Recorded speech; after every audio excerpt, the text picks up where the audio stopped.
Primero que te pregunta, oye, ¿cómo va el tema? ¿No? Pero no en el sentido de estar buscando que haya o que no haya votos, que haya o que no haya blindaje, nada de eso en absoluto. ¿Y adelantaron algo sobre la mesa directiva? No, nada. Ni siquiera lo he conversado con mi bancada. Mira, no he tenido ni siquiera una reunión con los miembros de la bancada parlamentaria.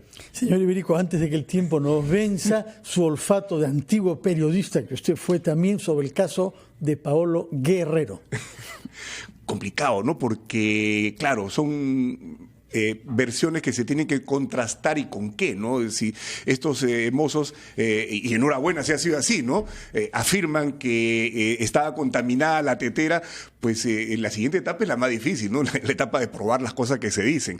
Pero enhorabuena que Guerrero haya podido limpiar su nombre. Si bueno, así, veo que sobre estos temas es un poquito más políticamente incorrecto que sobre los otros temas. Muchas gracias, señor Iberico. ¿A qué comisiones quisiera usted entrar cuando se ha hecho oficialmente? A la Comisión de Defensa Nacional y Orden Interno, es una comisión en la que he sido 3 años presidente, además. Me interesa ahora, por supuesto, por la experiencia tenía la Comisión de Relaciones Exteriores. Son 2 comisiones que me interesan mucho y me encantaría estar en una comisión como Constitución, pero vamos a ver si tenemos lugar ahí. ¿Pudo leer el texto que con declaraciones de su compañero de bancada, César Vázquez, ha aparecido en la prensa, el vocero de su bancada? Dice que va a entrar como suplente, pero no como capitán. No sé si es una metáfora deportiva. Yo entro como congresista de la República. Y tranquilo, yo no estoy aspirando a ser vocero ni nada de la bancada. Él es el vocero y respeto esa decisión de la bancada parlamentaria. Pero uno entra con todas las prerrogativas y con todas las responsabilidades de un congresista de la República. Bueno, muchas gracias, señor Luis Iberico. Hacemos una pausa, titulares de la hora, y recibimos después al exministro Enrique Cornejo, la primera entrevista que concede después de haber sido liberado de la prisión preventiva que se le había impuesto. Estamos llenos de primeros hoy día. Sí. Está muy bien eso. Bueno, muy bien. Muchas pausa gracias. Y regresamos.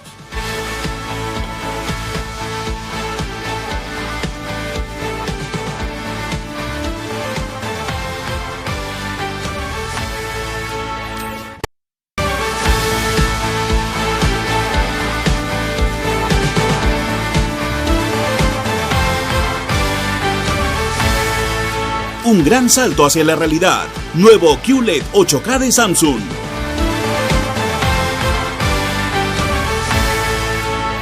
¿Sabes cuál es la película más taquillera? ¿Qué obras de teatro están en tarima? ¿Los museos que puedes visitar? Eso y mucho más en Primera Fila. Películas en cartelera, canciones del momento, exposiciones de arte, funciones de teatro. Con nosotros siempre estarás en Primera Fila, de lunes a viernes a la 1:30 de la tarde por RPP Televisión.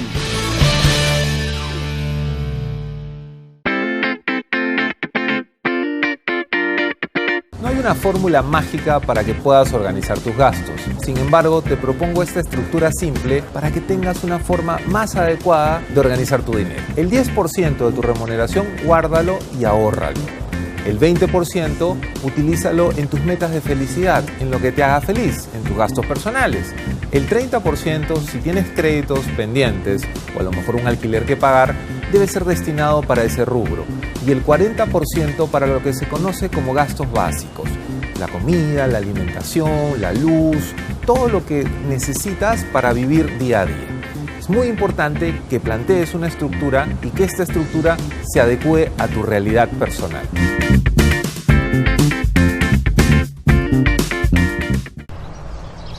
Radio Oxígeno.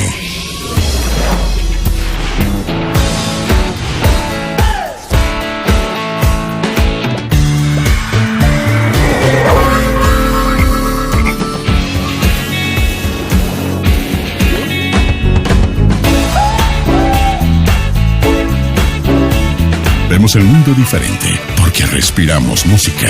Radio Oxígeno. Clásicos del rock and pop. 3 sujetos armados nos están asaltando.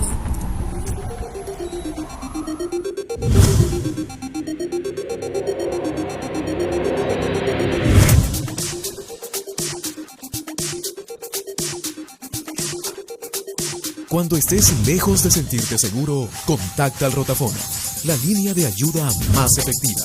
Llámanos al 438-8008. Contáctanos a nuestro WhatsApp 951-431-013 o encuéntranos en Facebook y Twitter usando el hashtag Rotafono.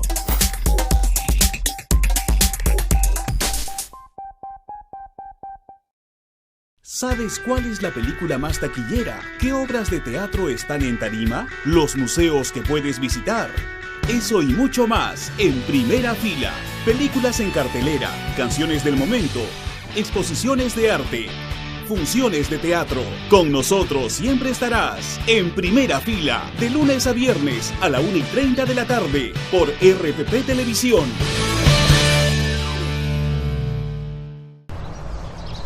Radio Oxígeno.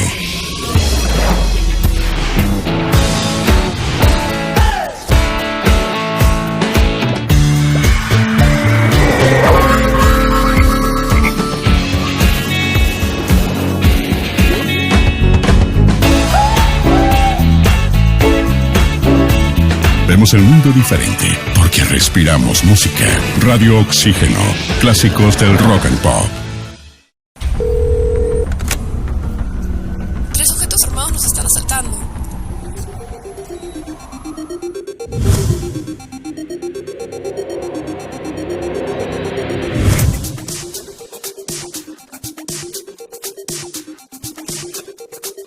Cuando estés lejos de sentirte seguro, contacta al Rotafono, la línea de ayuda más efectiva. Llámanos al 438-8008. Contáctanos a nuestro WhatsApp 951-431-013 o encuéntranos en Facebook y Twitter usando el hashtag Rotafono.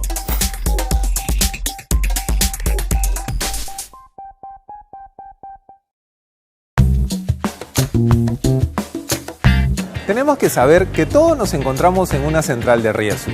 Si tú pagas tus cuentas a tiempo, vas a ser siempre categoría normal. Si tienes un atraso, probablemente hasta 8 días, podrás ser considerado como un cliente con problemas potenciales. Lo importante para todos nosotros es que siempre nos mantengamos con los pagos puntuales. Es vital entender eso. ¿Por qué? Porque muchas veces, al estar registrados de una manera negativa, lo que vamos a tener son intereses más caros. Cuando una institución financiera te vaya a otorgar un préstamo, va a coberturarse, va a protegerse, porque puede ser que tú no le pagues a tiempo. Si tienes un comportamiento crediticio adecuado, tus tasas de interés serán más bajas. Aprovecha, sé consciente y paga tus cosas a tiempo.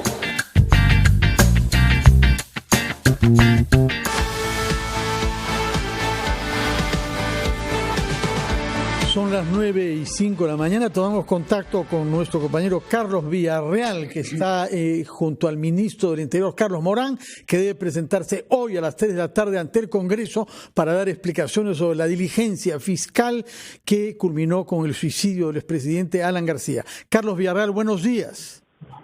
Buenos días, Fernando. Buenos días, amigos oyentes y televidentes. El ministro del Interior, Carlos Morán, informó que, de acuerdo a informes de inteligencia, el excongresista Edwin Donaire, prófugo de la justicia, está en Lima y será incluido en la lista de los más buscados. Se ofrecerá una recompensa por él por un monto superior a los $100,000. También lamentó Morán que se haya demorado mucho el levantamiento de la inmunidad parlamentaria a Donaire y dijo que esta prerrogativa no puede ser utilizada como una especie de factor de impunidad para quienes cometen delitos. De otro lado, confirmó que asistirá esta tarde al Congreso de la República a responder sobre las circunstancias de la muerte de Alan García, la intervención a su casa, y manifestó que están seguros que se trató de un suicidio. No hay otra explicación al respecto, eso lo tiene bien claro y la policía cumplió con todas las medidas dispuestas para una diligencia de esta naturaleza, sostuvo el ministro del Interior. Fernando, adelante. Gracias, Carlos Villarreal. Gracias por lo que nos has dicho. A partir de las 3 de la tarde, naturalmente, acá informaremos en RPP sobre esta sesión de la Comisión de Defensa y Orden Interno, presidida por el congresista Lapra Jorge del Castillo, quien ha convocado al ministro del Interior, Carlos Morán. Nosotros recibimos en los estudios de RPP al señor Enrique Cornejo, quien fue ministro de Transportes y Comunicaciones, quien purgó durante 17 días una detención preliminar que debía ser de 10 días, nos explicará cómo así se prolongó en 7 días más, y al cual la justicia rechazó someter a una prisión preventiva. Recordamos, señor Cornejo, que la última vez que vino acá fue el miércoles 17 de abril por la mañana, un día trágico porque fue el día de la muerte del expresidente Alan García, y que usted anunció aquí en RPP que se entregarían a la justicia, cosa que se produjo en las puertas mismas de RPP, donde lo esperaba la policía judicial. Explíquenos, por favor, ¿qué argumentos usó su abogado para que la justicia no aceptara en su caso lo que pedía la Fiscalía? Bueno, muy buenos días. Efectivamente, hemos tenido 17 días de una experiencia muy dura, pero al mismo tiempo las experiencias duras permiten también ir abriendo camino, y eso es lo que se ha producido en mi caso. Yo creo que sobre este tema, en mi caso, hay un antes del 17 de abril y un después del 17 de abril. ¿Por qué? Porque antes del 17 de abril existía la presunción absolutamente normal en la ciudadanía, e incluso, me imagino yo, en el Ministerio Público, de que las denuncias de coimas y de recepciones de dinero también podrían involucrar al ministro, es decir, al que habla. Puesto que uno de sus viceministros y otros funcionarios de confianza están implicados y están presos. Y ahora sabemos que algunas personas que no estuvieron en el ministerio y que no estuvieron cerca también. Como el señor Atala y el señor Nava. Y otras personas que quizás aparecerán. Pero entonces ha quedado claro, dentro de esos 17 días, luego de producidas las declaraciones en Curitiba, donde hubieron precisas preguntas con respecto a mí. O sea, no es que las declaraciones se hicieron en forma general. Tanto el Ministerio Público como los abogados hicieron preguntas al señor Barata y le preguntaron: ¿el ministro Cornejo le pidió en algún momento dinero? No. ¿El ministro Cornejo recibió en algún momento dinero de usted? No. ¿El ministro Cornejo en algún momento tuvo alguna acción irregular o algo que pudiera considerarse no adecuado? No. Entonces, para mí es muy importante porque eso significa que empezamos a hablar ahora de los supuestos delitos que yo habría cometido como ministro, pero ya no hablamos de recepción de dinero. Y entonces, para responder a la pregunta, el principal delito que se me atribuye y por el cual estoy siendo investigado 2 años, exactamente desde el 31 de marzo del año 2017, un poco más de 2 años, es un presunto delito de colusión. No soy abogado, pero ya aprendí. Significa que se juntan 3 o más personas para lograr un ilícito y para eso conciertan un conjunto de acciones, etcétera, etcétera. Como un decreto de urgencia, por ejemplo, que favorecía a Odebrecht en el metro. Que supuestamente favorecía a una empresa, en este caso a Odebrecht. No, supuestamente o realmente. No, nunca favoreció a Odebrecht. Al contrario, en estas indagaciones y en lo que vaya de la investigación que seguirá, queda demostrado, y eso ha sido un argumento muy fuerte del juez frente a al pedido del Ministerio Público, que no solo ese decreto de urgencia 032-2009, sino varios más. Por ejemplo, hay uno que también varias veces la Fiscalía lo mencionó, que es un decreto de urgencia que aprueba un crédito suplementario y otro crédito de urgencia que aprueba el crédito de la CAF. Y se supone que este conjunto de dispositivos estuvieron hechos para favorecer a Odebrecht. Ha quedado claro varias cosas. Primero, y el juez lo dice, que la dación de un dispositivo legal no es un elemento sustantivo fuerte para llevar a prisión a nadie, menos aún cuando se ha dado con las legalidades del caso. Otro tema es discutir el contenido del decreto y si los aspectos que el decreto plantea técnicamente son adecuados o no. Pero legalmente el decreto de urgencia se hizo con los contenidos legales y técnicos, sí. ¿Se discutió en el Consejo de Ministros? Sí. ¿Se aprobó en el Consejo de Ministros? Sí. ¿Está en el acta del Consejo de Ministros? Sí. ¿Lo firmaron todos los ministros? Sí. ¿Se publicó en el Diario Oficial del Peruano? Sí. Luego de publicado y validado ya, pasó el tiempo que la Constitución establece. ¿El Congreso de la República, a través del área constitucional, lo observó? No. Por lo tanto, están legal y constitucionalmente absolutamente bien hechos. Entonces, ese tema el Ministerio Público lo ha insistido, y al desarrollo del debate que se produce entre los abogados y el Ministerio Público, y el juez está ponderando, vienen muchos contraindicios.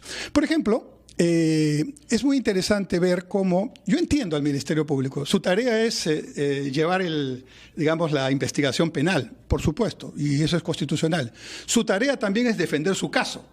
Su caso es: los decretos fueron hechos para favorecer a una empresa y tiene que defender, pero llega un punto en que para defender ya argumenta lo indefendible.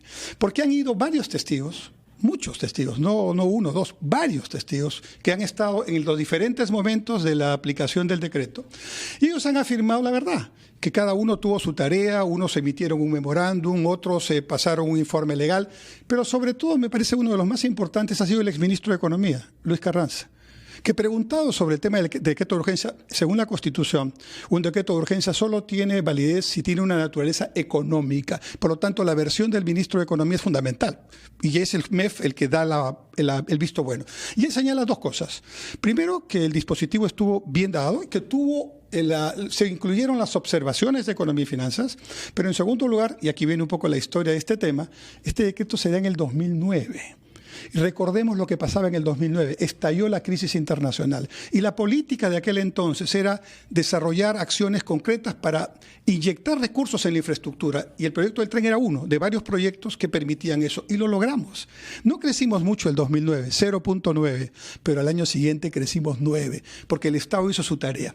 Entonces, cuando la Fiscalía escucha esos argumentos dice no. Pero no importa tanto. Incluso la fiscal en su argumentación dice, bueno, ¿será importante un proyecto como el tren en medio de una crisis?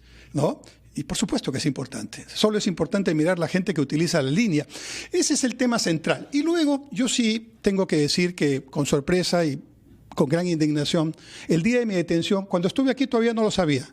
De aquí, como radioprogramas es muy escuchado, yo me iba a allanarme con mi abogado a la fiscalía, pero ya estaba la DIVIAC, la policía especializada aquí, a quien, por cierto, agradezco, en nombre de varios de los que hemos estado ahí, porque no obstante las difíciles circunstancias y el trabajo que ellos han hecho, y sin dejar de trabajar, nos trataron con respeto y con dignidad.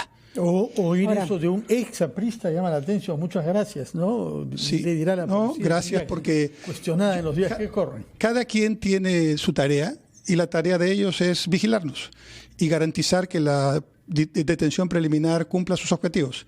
Pero eso se puede hacer con dignidad. Y yo puse un ejemplo, permíteme este paréntesis, por favor. Nos llevaron, porque la DIVIAC no tiene calabozos propios.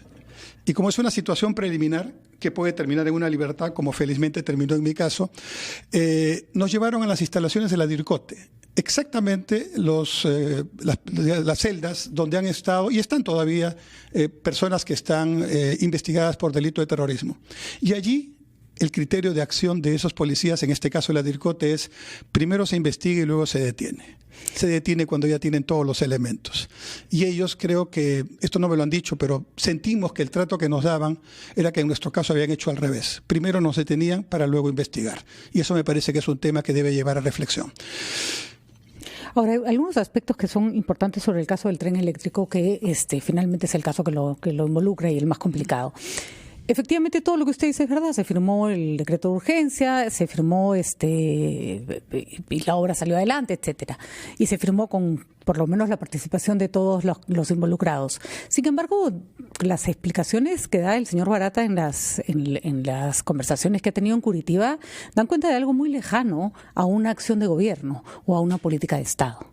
Él cuenta con lujo de detalles cómo el presidente García se acercó donde él en un viaje, en un avión presidencial, y le preguntó todo lo que se necesitaba para que el proyecto saliera adelante. Todo. Cómo debía hacerse, qué licitación debía darse, cómo debía ser el financiamiento. Tomó nota, le siguió preguntando durante en varias ocasiones y finalmente el decreto de urgencia salió exactamente como el señor Barata había sugerido. Que el señor Barata tuviera la llave de cómo hacer para que ese proyecto saliera es una cosa.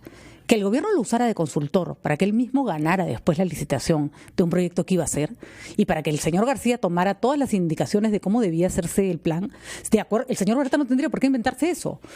Aunque no hubiera corrido un sol, que ya eso es materia de discusión y que la Fiscalía tiene que ver, eso es lo más indigno que puede hacer un gobierno. Sentarse con el concesionario de una obra a la cual se le va a adjudicar y preguntarle, a ver, para que salga el proyecto y yo lo pueda inaugurar en mi gobierno, ¿cuáles son los requisitos que se necesitan? Que el financiamiento sea así, que la obra pública sea así, que la obra sea pública y que la operación sea privada, todo, de acuerdo con lo que señala el señor Barata, salió de acuerdo con lo señalado. Y eso se hizo con la anuencia y con el respaldo de todos los miembros del gabinete. Bueno, es una pregunta de fondo, señor Cornejo. Tómese su tiempo para contestarla después de una breve pausa.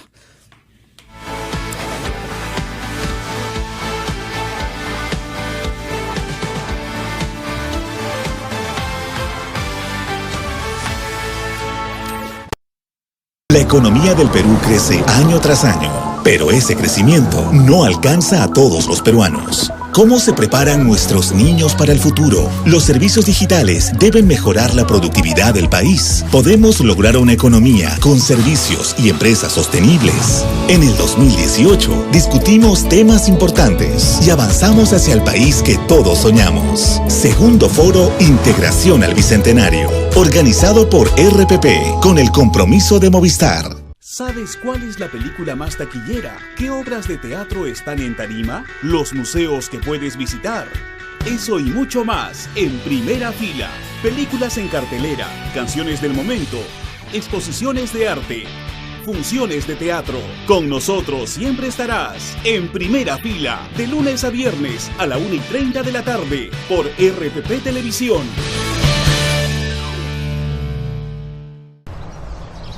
Radio Oxígeno.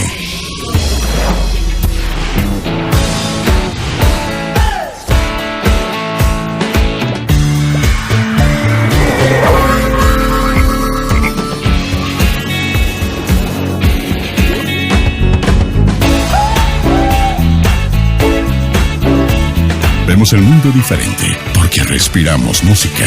Radio Oxígeno. Clásicos del rock and pop. Nos están asaltando.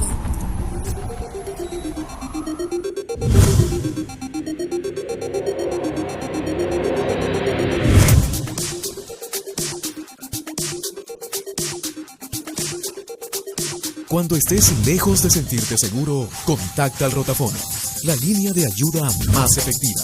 Llámanos al 438-8008. Contáctanos a nuestro WhatsApp 951-431-013 o encuéntranos en Facebook y Twitter usando el hashtag Rotafono.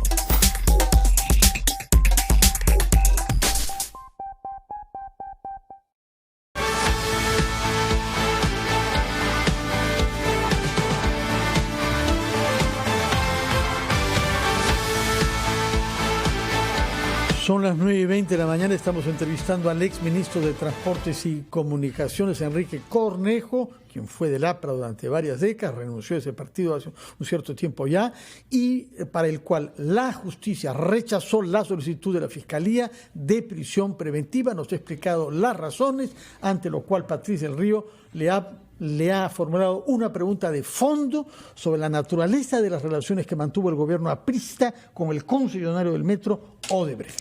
Con el contratista. Ese es otro tema, empecemos por ahí. Y eso tiene que ver con la pregunta de Patricia. Efectivamente, yo he escuchado, como se ha mencionado, esas conversaciones que se habrían realizado, de las cuales yo no participé y tampoco estuve enterado. Pero yo sí puedo decir algo. Esas conversaciones se producen, según el propio relato, en el desarrollo de un viaje presidencial a Cusco. Exactamente, en el avión presidencial. Es febrero del año 2019. Perdón, 2009, discúlpeme. Algunas de las conversaciones, porque son... Sí, pero esta en particular, Sí, ¿no? el 2009. Y resulta que está quedando plenamente demostrado que antes de febrero de 2009, mucho antes, habían ya una orientación a encontrar una solución diferente a las que habían existido.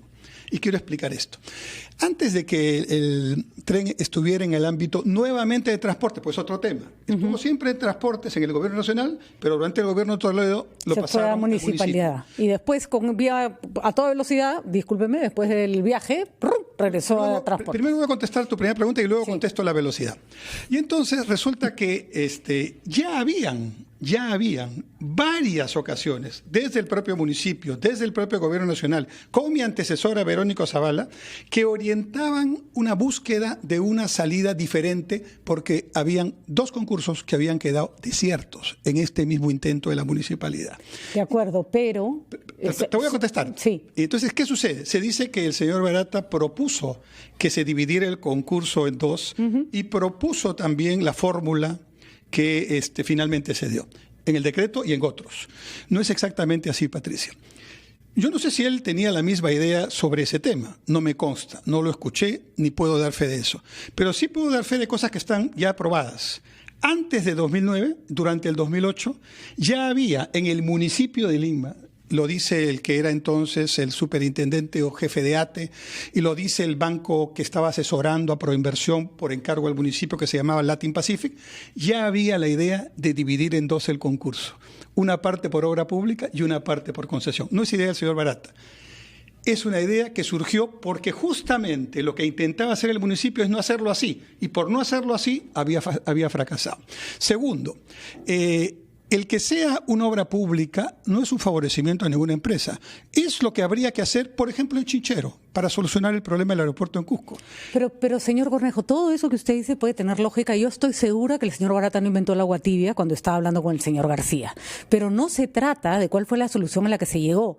Primero, la municipalidad no la implementó. Segundo, las razones por las que no salía el proyecto y se declaraban desiertos, efectivamente era porque la manera como estaba siendo planteado el proyecto parecía no ser la adecuada. Pero si usted quiere escuchar de los postores, ¿qué cosa está fallando en esta salida al mercado de una obra que finalmente nadie puede, por la que nadie licita, reúne a todos y hace una reunión técnica, no una reunioncita en un avión presidencial que termina con un decreto de urgencia casi a medianoche?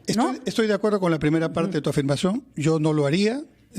Creo, en total acuerdo contigo en que eso es un asunto poco ético, pero lo que sí debo agregar es que ese día ya habían muchas semanas atrás con este tema. ¿Y a usted no le llamó la atención que los llamaran de urgencia para hacer un decreto de urgencia que salía entre gallos y medianoche sobre un tema del que se había venido discutiendo hacía meses? No fue, señor Cornejo, una cosa que tal día nos vamos a sentar a pedirle a la municipalidad la obra. No fue así. Pero el argumento, incluso está en los considerandos del decreto que se toma, son los elementos que el entonces encargado municipio de Lima plantea. Y no los plantea de la noche a la mañana. Ya había todo un tema de discusión, lo dicen las propias personas. ¿Y a usted no le llama la atención que después de un viaje con Odebrecht venga el presidente tan apurado? No. O sea, va, firma nomás. La relación entre el viaje y el Consejo de Ministros extraordinario es una situación de especulación. Pero ya ve usted que no, porque el señor Barata ya explicó de qué hablaron en ese viaje. Bueno, entonces, probablemente hablaron, pero el dispositivo estaba en camino.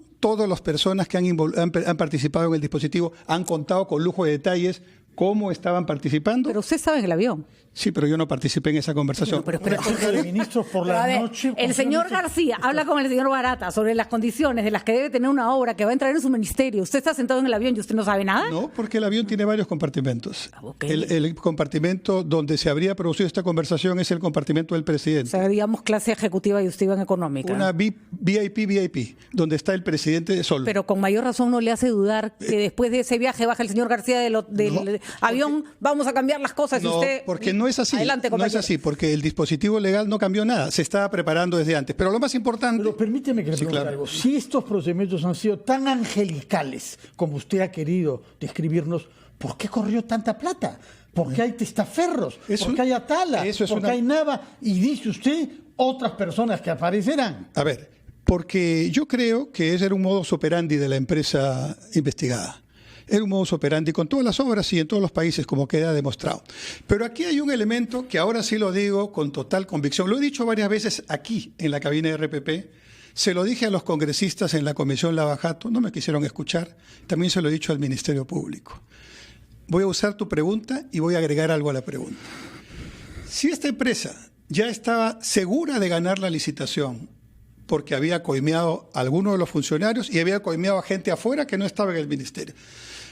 Y quiero explicar que la ley permite que frente a una obra que vale 100, el postor X puede ir a 110 o a 90. ¿Qué hace un postor que está seguro? Sube su costo. Se va a 110 o si quiere guardar la forma se queda en 109, pero no se va a 90. A 90 va el que no está seguro. Excepto que crea que le van a conceder adendas después, señor Cornejo. Correcto. No seamos inocentes. Sí, pero ese argumento también lo planteó un congresista en Lavajato y le contesté lo que voy a contestar, pero antes. Se va a 90 y la diferencia entre 90 y 110 son 90 millones de soles. Esta era una empresa que regalaba plata. Y entonces mi conclusión es, sí, habían coimeado, por lo que sabemos, a varios, adentro y afuera, pero a mí no. Perdóname, Patricia, no tenían al ministro. Y por eso se curaron en salud y se pusieron en 90, perdiendo un teórico de 90 millones de soles. Y resulta que en el sobre segundo que el otro grupo presentó, puso 104%. ¿Cuántas adendas tuvo ese proyecto? Este proyecto, en lo que respecta al valor, ninguna. Por el concurso oferta a precios unitarios que permite solamente pagar lo que el expediente dice y ni un sol más. Esa es la gran ventaja que tiene este sistema, que ya está, digamos, dentro de la legislación y por lo tanto lo usan hoy día, por ejemplo, en las obras de reconstrucción. Pero a ver, lo ganó Odebrecht y mientras el presidente conversaba en privado en un avión presidencial con otros ministros, con una de las personas que más contrataba con el gobierno. Dígame, ¿es normal? No. O sea, ustedes se quedan fuera del cuartito y es como, ¿va? No, es que vaya y converse el presidente. No puedo saber qué conversan, pero lo que sí puedo Pero es normal que el presidente mantenga una conversación así de privada con los ministros que iban en el avión del sector en el que este señor trabaja fuera. No, es que, a ver. ¿Dónde queda la transparencia? No es normal, pero vamos al avión de nuevo. El avión tiene 3 compartimentos. El compartimento del presidente, que es cerrado, y no entramos los que estamos en la parte segunda, que van, digamos, las autoridades, y en la parte tercera va la seguridad. Ese es el avión presidencial. De acuerdo, pero si el presidente llama al señor Barata para hablar de temas del sector, lo menos bueno que venga el ministro, así que pasa el ministro, ¿no? No fue el ministro. Pero no fue el ministro, pero usted sabía que allí se podría estar cocinando una negociación incompatible, por lo menos, ¿no? Por lo menos.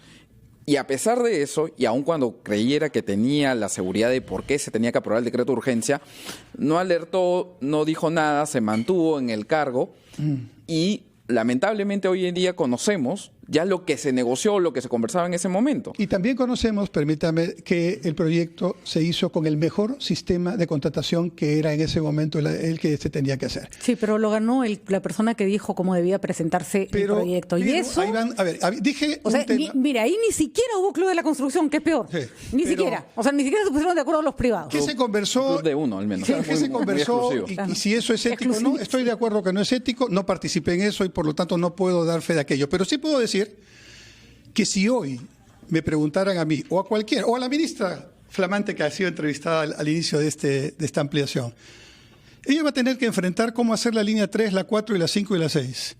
Y si la hace por el sistema que era el alternativo, el sistema de suma alzada, estaríamos como la línea 2. ¿Saben cómo estamos con la línea 2? Paralizado y peor, con algo ya de 9 años, de 8 años de ejercicio y con un problema adicional. Nos va a costar a todos $2.000 millones más. Señor Cornejo, muchas gracias. Hemos constatado que ha salido usted de la detención preliminar con mucho vigor, que ha agradecido el trato respetuoso que le ha ofrecido la Policía Nacional, lo que nos llena de orgullo por ella, en estos tiempos en que están criticadas, sobre todo la DIVIAC.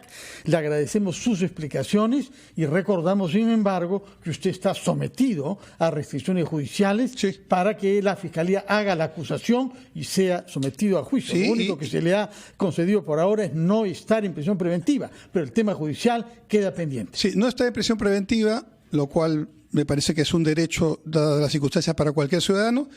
Cuando salga de Lima tengo que avisarle al juez, cada 30 días tengo que ir a decir qué estoy haciendo y no puedo salir del país. Y me parece muy bien. Puede venir a RPP a contribuir para que el público comprenda mejor lo que se hizo y lo que según usted no se hizo. Y además estando en RPP es como si estuviera viajando por todo el mundo, así que no hay problema. Muchas gracias, señor Enrique Cornejo, buenos días y seguiremos en contacto mientras dure este juicio naturalmente. 9:31, pausa y hablaremos ahora sobre el caso Paolo Guerrero.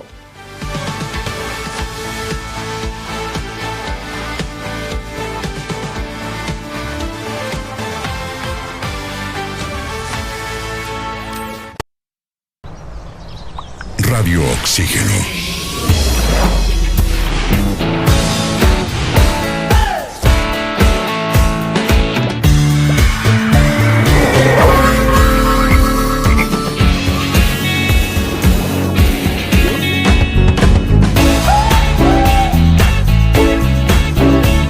Vemos el mundo diferente porque respiramos música. Radio Oxígeno. Clásicos del rock and pop. Si tienes un negocio propio, es muy importante que te formalices. Las ventajas de la formalización son muchas. Entre ellas es que podrás empezar a generar un historial crediticio. Si no estás formalizado, no podrás tener acceso a préstamos que te generen un capital de trabajo. Y poco a poco, tu negocio no será ni escalable ni sostenible. Lo importante de esto es que siempre pensemos en formalizarnos. Esto tampoco es para que te asustes, porque vas a empezar a pagar impuestos y esos impuestos van a salir de los ingresos que tú tienes hoy día. Para esto tienes que asesorarte en el Ministerio de la Producción y en otras instituciones que van a formalizarte muy barato. El establecer una empresa, el poder crear una empresa muchas veces no te cuesta más de 500 soles. Infórmate y formalízate lo más pronto que puedas.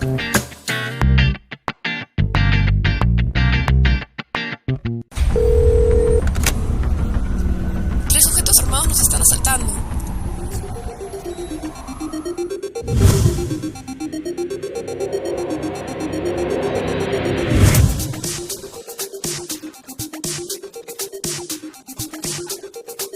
Cuando estés lejos de sentirte seguro, contacta al Rotafono, la línea de ayuda más efectiva.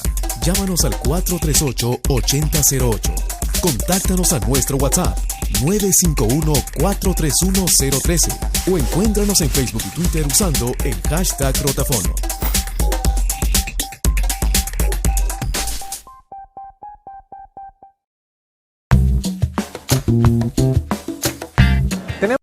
Es momento de un café de noticias. 1.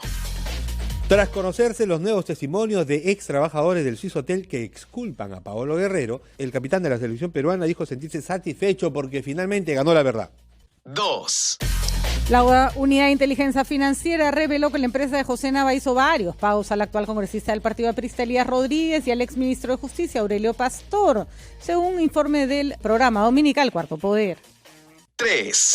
Y hoy Moisés Mamani se reincorpora al Congreso de la República tras cumplir su sanción de 120 días por tocamientos indebidos contra una tripulante de LATAM.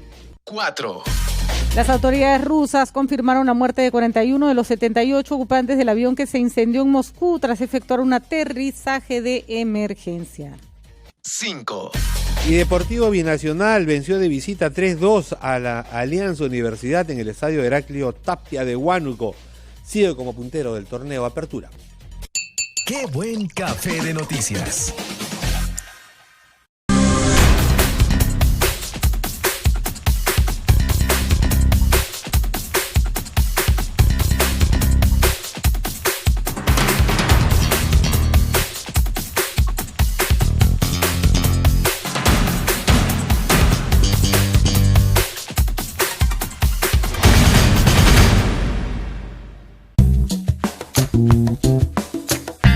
Tenemos que saber que todos nos encontramos en una central de riesgo.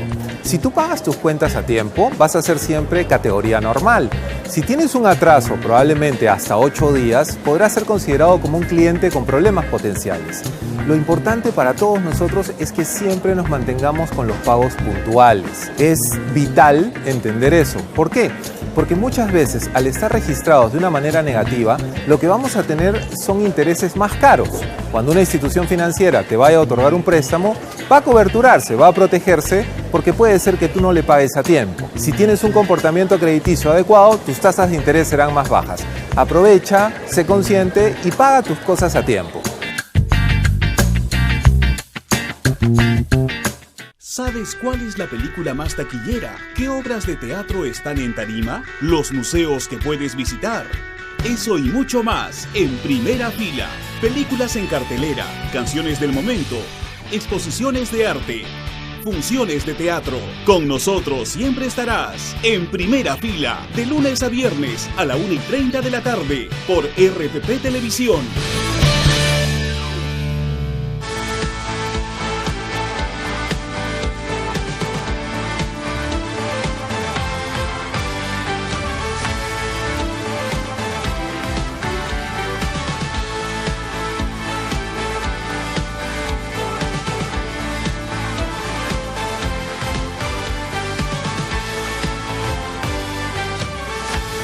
Son las 9:37, establecemos un enlace telefónico con el señor Ricardo Pinedo, que ex secretario del expresidente Alan García, quien quiere hacer algunas precisiones respecto a lo dicho acá hace pocos minutos durante nuestro diálogo con el exministro Enrique Cornejo. Señor Pinedo, buenos días. Señor Carvalho, buenos días. Sí. Le agradezco la oportunidad, una apreciación muy corta. Quien le habla estuvo en ese viaje, en ese avión, hacia el Cusco a una inauguración de obras. Y en honor a la verdad, y nada más que en honor a la verdad, le explico que subimos al avión, el presidente entró a su cabina, le alcancé la ayuda, memoria y documentos sobre la región Cusco y sobre las obras que íbamos a inaugurar. Fui a tomar mi lugar en el mismo sitio donde estaba el señor Cornejo, el señor Barata, la seguridad, porque es un solo ambiente. La señorita que atendía a la tripulación me llama, el presidente lo está llamando, me pregunta quiénes están en la comitiva, me dice que pase primero al ministro de Transporte, Enrique Cornejo. Jamás le hubiera faltado el respeto del presidente, algo lo conozco, que era muy respetuoso de los protocolos y de las jerarquías, de haber llamado a un empresario primero para luego que pase Enrique Cornejo. Estuvo el ministro Cornejo con el presidente conversando por unos 10, 12 minutos, luego me vuelven a hacer llamar, me piden que por favor pase el señor Barata y el congresista Luis Wilson, y me pide que yo también me quede, y se sirve una pequeña merienda y se hablaba de la obra que íbamos a inaugurar, si el alcalde había apoyado, qué concepto tenía la población, etcétera. Yo solamente quería hacer esta apreciación porque se ha hecho un mito, señor Carvalho, que en ese viaje Barata convence a Alan García de retraer el proyecto del tren eléctrico del municipio, y el que ha estado y el que ha trabajado un mes en el Estado, sabe que eso normativamente es imposible. Es imposible que en un viaje en una mañana y en la tarde se concrete que se retire el proyecto a un municipio. Se ha demostrado ante la Fiscalía que había documentos de intercambio entre el ministerio y el municipio meses antes, proyectos de convenio, correcciones, borradores, y yo solamente quería precisar estos alcances por cuanto yo estuve presente en ese viaje. Le agradezco. Muchas gracias por su precisión, señor Ricardo Pinedo. Tomamos nota de que según usted, el presidente de la República, en ese vuelo al Cusco no conversó a solas con el señor Barata y lo hizo en presencia del exministro Cornejo, que ha dado la versión contraria hace pocos minutos. Muy bien, veremos qué cosa contesta esto el señor Cornejo. 9:39, cambiamos de tema para hablar sobre el caso judicial del futbolista y capitán de la selección peruana de fútbol, Paolo Guerrero. Y lo hacemos con el abogado que lo defendió ante las instancias internacionales, Julio García Torres. Buenos días, abogado García. Buenos días, muchas gracias por la invitación. Cordial saludo a su audiencia. ¿Qué posibilidades judiciales se abren para Paolo Guerrero a partir de las declaraciones hechas por ex trabajadores del Swiss Hotel? Bueno, en ese momento ya los abogados suizos están evaluando, han recibido desde el día de ayer los videos, están evaluándolos, vamos a hacer en las próximas horas ya enviarlos traducidos, pero en principio afecta de manera radical el proceso, todo lo que ocurrió.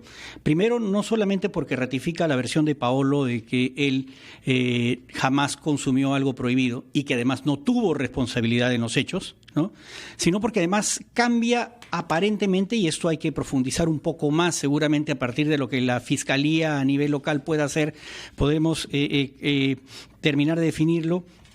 Pero aparentemente hay un cambio importante en los hechos que ameritaron la sanción a Paolo. Tanto en la instancia primera de FIFA como en la instancia de apelación de FIFA como en el TAS se concluyó que habían dos test que podían haber causado, tres en realidad, pero se descartó el que se consumió en Argentina, que podrían haber causado la contaminación.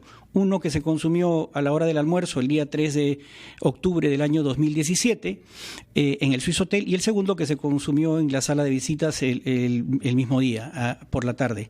Del primer té se determinó que era el estándar de Paolo, había sido lo suficientemente diligente. Coinciden todas las instancias, inclusive la Agencia Mundial Antidopaje en su apelación también señala que con el primer té Paolo fue suficientemente diligente.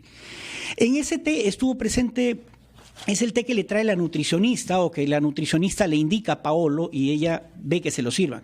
Aparentemente por las declaraciones que hemos escuchado el día de ayer, lo que ha ocurrido es que fue ese té, el primer té, porque en algún momento el mozo dice, tuvimos que hacerlo al apuro porque la nutricionista nos insistía, aparentemente ese es el té que causó la contaminación. De acuerdo, permítanos tomar contacto con un colega suyo, el señor Jorge Canales, quien es experto en legislación deportiva. Doctor Canales, buenos días.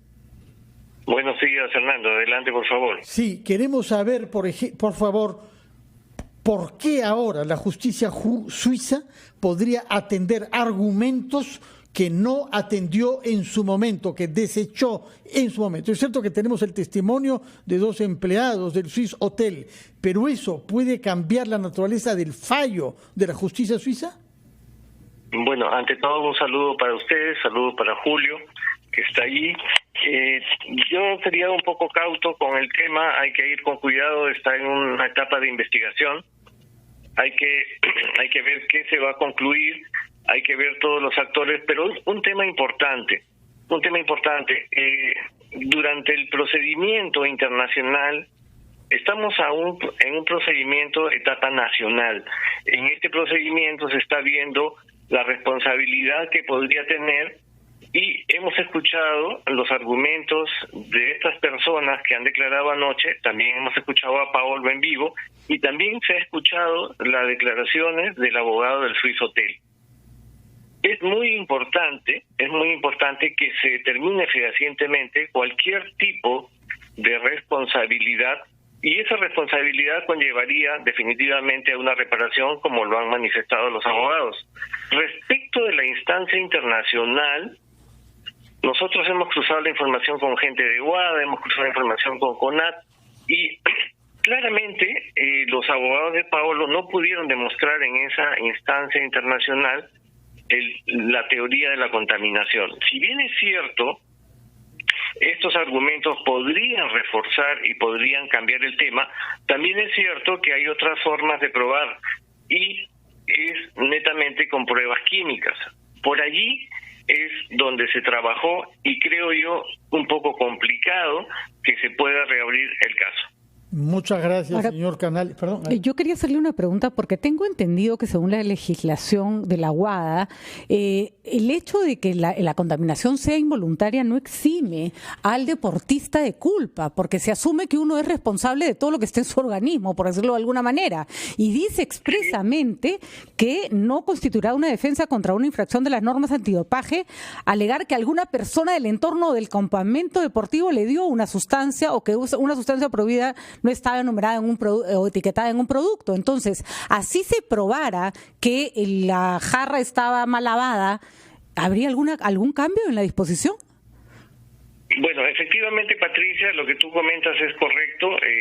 Hay una responsabilidad por parte del deportista, que es la única persona responsable y hay niveles de responsabilidad. Dentro de la sanción se estableció que había una responsabilidad normal, que implicaba una sanción entre 12 y 16 meses, que es la que a él se le aplica.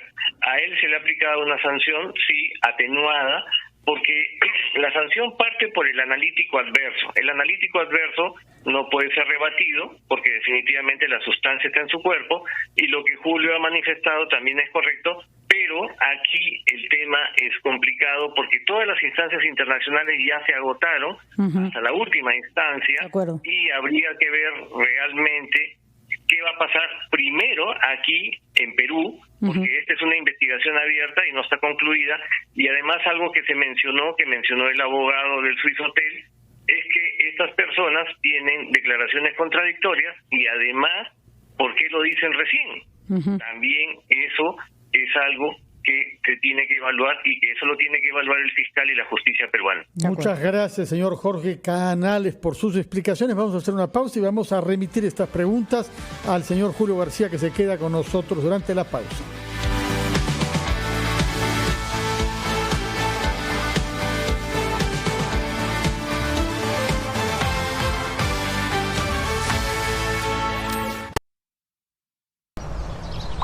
Radio Oxígeno.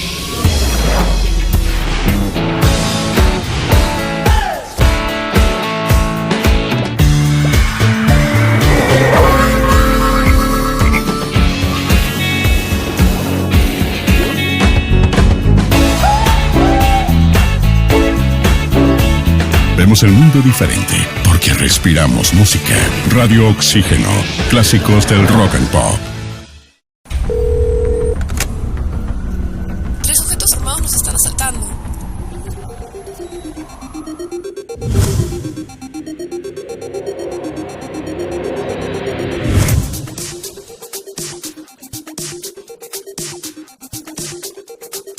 Cuando estés lejos de sentirte seguro, contacta al Rotafono, la línea de ayuda más efectiva. Llámanos al 438-8008. Contáctanos a nuestro WhatsApp 951-431-013 o encuéntranos en Facebook y Twitter usando el hashtag Rotafono.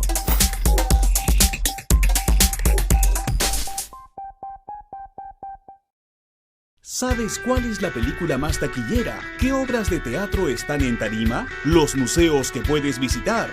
Eso y mucho más en Primera Fila. Películas en cartelera, canciones del momento, exposiciones de arte, funciones de teatro. Con nosotros siempre estarás en Primera Fila, de lunes a viernes a la 1:30 de la tarde por RPP Televisión.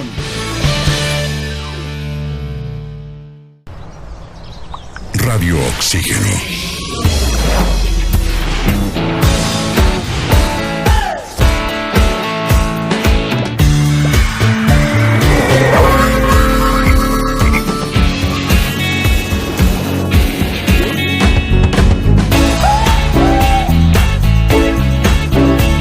Vemos el mundo diferente porque respiramos música. Radio Oxígeno. Clásicos del rock and pop.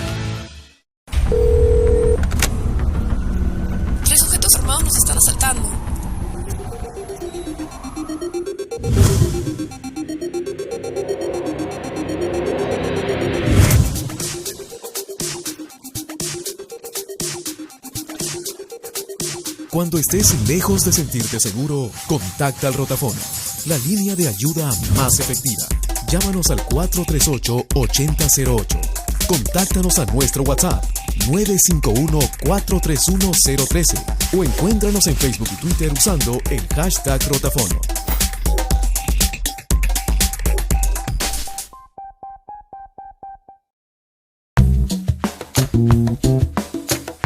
Tenemos que saber que todos nos encontramos en una central de riesgo.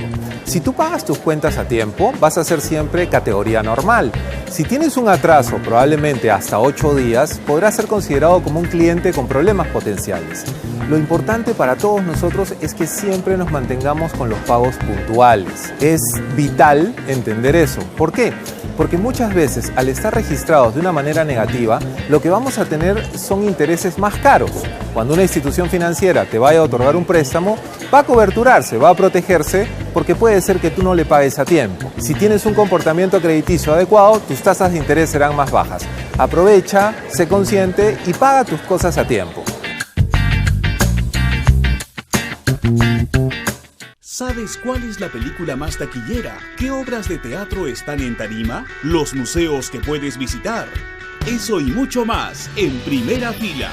Películas en cartelera, canciones del momento, exposiciones de arte, funciones de teatro. Con nosotros siempre estarás en Primera Fila, de lunes a viernes a la 1:30 de la tarde por RPP Televisión.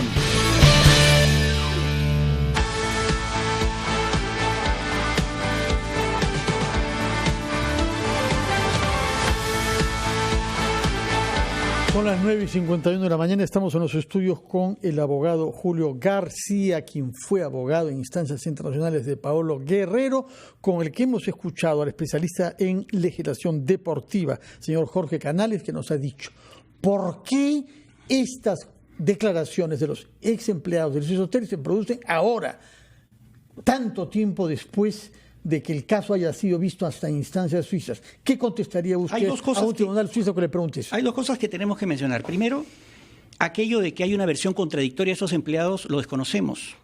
Por una razón muy simple. Jamás se permitió conversar con los empleados. Jamás.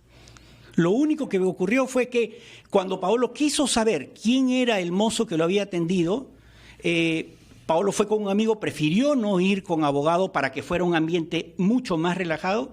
El hotel, en lugar de decirle, te ha atendido el señor Antonio Obando, como ayer se ha demostrado que además el Swiss Hotel lo conocía, lo que hizo fue presentarle a 4 o 5 personas para ver si reconocía el tema. Nunca se identificó al mozo, nunca permitió que se hablara. Es más, se hicieron diligencias al más alto nivel. Pero no habló el mozo en ese momento. Jamás. Y está hablando ahora. ¿Por qué ahora?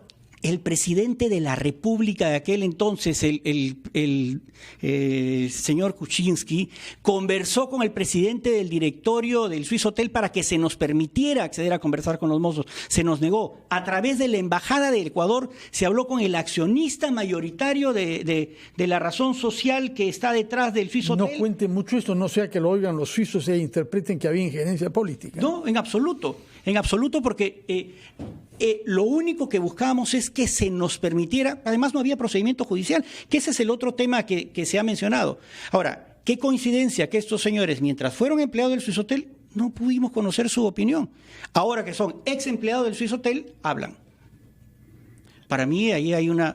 Pero hay una denuncia penal de Pablo Guerrero contra el Swiss Hotel. Pero la denuncia penal es básicamente que ocurre después que todo ha pasado. La denuncia penal se presenta cuando Pablo ya había sido sancionado con 14 meses.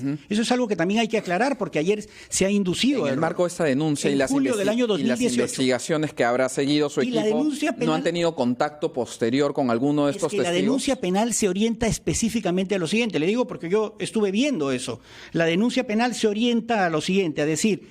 En febrero del año 2018, como ya había concluido FIFA en primera y segunda instancia que el segundo hotel era el causante de la contaminación, Iguada coge esa teoría y dice también el deportista estuvo perfecto en el T1, no así en el T2, pregunta al Swiss Hotel, le manda un cuestionario diciéndole cuáles eran las características de este espacio para poder saber el nivel de cuidado que para determinar el estándar de diligencia del deportista. Y el Swiss Hotel le contesta, era abierto al público, lo cual es falso. Le dijo, se podía entrar con alimentos y bebidas, o sea, un hotel de 5 estrellas, cada uno podía llegar con su lonchera, lo cual es falso. Y lo tercero es que en ese mismo lugar se podían pedir, inclusive los futbolistas, dice, bebidas alcohólicas, lo cual es falso. En el procedimiento, todo el comando técnico ha ido, ha dado su manifestación y obviamente ha ratificado que todos estos hechos son falsos. Abogado García Torres, ojalá. Le quería preguntar, lo que me preocupaba es que a nivel internacional, bueno, hay un trabajo que hacer de limpiar la honra de Pablo Guerrero, etcétera, pero ¿ustedes van a demandar civilmente al Swiss Hotel por daños y prejuicios? Ese es un tema que tiene que evaluarse. En este momento lo que nosotros estamos viendo directamente es la parte de reparación. Hay un pronunciamiento del Tribunal Federal Suizo de reparación de la reputación de Pablo. ¿De acuerdo? El Tribunal Federal Suizo se ha pronunciado hace apenas un mes, ¿no? Y estamos evaluando la posibilidad de... ¿Qué dijo hace un mes? Hace un mes rechazó la casación diciendo que no había sustento para la nulidad. Nosotros... nuestro principal sustento fue sostener que Paolo había estado en estado de indefensión porque el Swiss Hotel jamás le había permitido acceso a las pruebas, ¿no? Prepárese para una batalla, primero en la instancia peruana y luego con Suiza, y ojalá que esta batalla no perjudique el desempeño deportivo de Paolo Guerrero. Necesitamos nosotros acá en nuestra selección y los clubes. Para él es muy importante el tema de reparación. Yo explicaba que mientras para algunas personas, algunos deportistas, válidamente el fútbol es un medio, para Pablo es el fin. Bueno, para Pablo su fin es estar en un campo. Comprendemos perfectamente que quiera que la verdad quede establecida. Muchas gracias por tu presencia. Quédense en la sintonía de RPP. A las 7 de la noche tenemos cita contigo, Patricia del Río. Así es, ¿quién tiene la razón? ¿Quién tiene la razón? Y nos despedimos de Andrés Calderón agradeciéndole su colaboración y dándole cita mañana a las 8 de la mañana. Quédense con el chef Gastón Acurio, que nos va a explicar una receta elaborada de un plato simple, arroz chaufa. Simple para ti será. Buenos días.